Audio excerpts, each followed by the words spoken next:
ఇప్పుడు దేవుడి ఫోటోలు కొన్ని పగిలిపోతాయి. ఉమ్. అవి ఎక్కడ పెట్టాలి? కొంతమంది ఏంటంటే ఎక్కడ పడితే అక్కడ పెట్టేస్తున్నారు. చెట్ల కింద అని అలాగా. ఉమ్. పగిలినవి దేవుడి ఫోటోలు పగిలిపోతే ఇంట్లో మనం అది పెట్టుకొని పూజ చేసుకోవచ్చు. ఇప్పుడు కూడా మనం వస్త్రములు వస్త్రములు అంటే మనం కట్టుకునేటువంటి బట్ట చిరిగిపోయినా కానీ కాలిపోయినా కానీ ముందుగా మనం వాటిని తొలగిచ్చేస్తాం, ఇంట్లో ఉండవు. అలాగే దేవతామూర్తికి సంబంధించిన ఛిద్రం అంటే పగిలిపోయినటువంటి కానీ కాగితము ఫోటోలలో కానీ చిరిగిపోయినటువంటి కానీ పెడుతూ ఉంటారు. వాటిని ఏమి చేయాలి అంటే విడిగా ఎవరు తొక్కని చోట పెట్టుకోవాలి.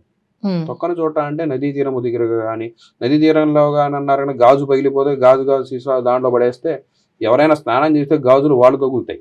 అందుకని పూర్తిగా అవన్నీ తుడిచి ఆ మూర్తిని మనం ఎవరు తొక్కని చోటగా పెట్టేస్తే సరిపోతుంది. ఇప్పుడు గుళ్ళల్లో పెట్టేస్తున్నారు కదా గురువు గారు. గుళ్ళల్లో అంటే అది అందరూ తిరుగుతూ ఉంటారు కాబట్టి అక్కడ కూడా పెట్టుకోవడం గుడి దగ్గర ఒక చెట్టు ఏదైనా చెట్టు ఉంటుంది కాబట్టి చెట్టు కింద పెడుతున్నారు చాలా మంది. ఇక్కడే కాదు, చాలా మంది నదీ తీరాల్లో కూడా తెచ్చి అక్కడ చెట్టు ఉంటే అక్కడ పెడుతూ ఉంటారు.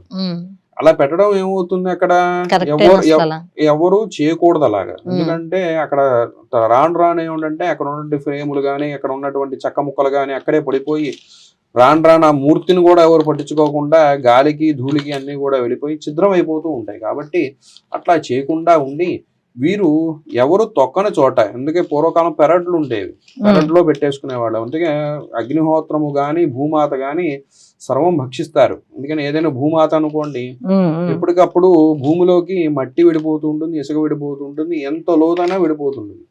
దానంతరం అదే పుడిపోతూ ఉంటుంది. ఎలా వచ్చిందో ఎవరో వచ్చిందో ఎవరికి తెలియదు. భూమికి ఉండేటువంటి లక్షణం అది. అవన్నీ దాంట్లో వేసేయమన్నారు. అంటే ఎవరు తొక్కన చోట పెట్టుకోమన్నారు. తొక్కన చూడమన్నారు, మనం ఏం చేస్తున్నాము, నదిలో వేయటము ఇవన్నీ చేస్తున్నాం. తద్వారా నదికి ఇబ్బంది. అందుకని కొన్ని ఎవరు తొక్కన చూడబెట్టడం శ్రేయస్కరం.